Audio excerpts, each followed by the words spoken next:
আগামী মাসে ঘরের মাঠে আন্তর্জাতিক ক্রিকেট ফিরছে। দক্ষিণ আফ্রিকার বিপক্ষে সেই লড়াই নিয়ে এখনই প্রস্তুতি নিতে হচ্ছে বাংলাদেশ ক্রিকেট বোর্ডকে। কারণ জুলাই গণ অভ্যুত্থানের পর এটি হবে দেশের মাঠে কোনো আন্তর্জাতিক সিরিজ। এই লড়াইয়ে আগে চোখ থাকছে সাকিব আল হাসানের দিকেও। পাকিস্তান ও ভারত খেলে বাংলাদেশে আসবেন কি তিনি? সাকিবের ঢাকা আসা নিয়ে নানা কারণে আলোচনা হচ্ছে। ফৌজদারি মামলার আসামি তিনি। জুলাই আগস্ট মাসে বাংলাদেশে হওয়া ছাত্র জনতার আন্দোলনে নিহত হওয়া এক গার্মেন্টস কর্মী হত্যা মামলা আসামি হিসেবে নাম উঠেছে তার। গত দ্বাদশ জাতীয় সংসদ নির্বাচনে মাগুরা ১ আসন থেকে আওয়ামী লীগের হয়ে নির্বাচিত হওয়া এই সংসদ সদস্য তাই তো চাপে আছে।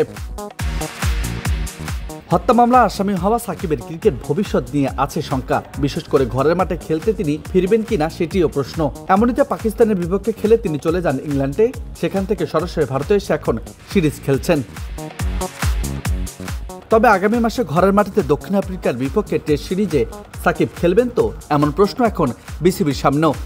সাকিব আল হাসানের ব্যাপারে আমার মনে হয় মাননীয় প্রধান উপদেষ্টা, মাননীয় আইন উপদেষ্টা এবং মাননীয় ক্রীড়া উপদেষ্টা খুব স্পষ্টভাবে বলেছেন বাংলাদেশ সরকার থেকে যেই ক্লিয়ার মেসেজটা আছে, যেই মামলাগুলো হয়েছে এই ব্যাপারে কাউকে অন্যায়ভাবে হেনস্থা করা হবে না।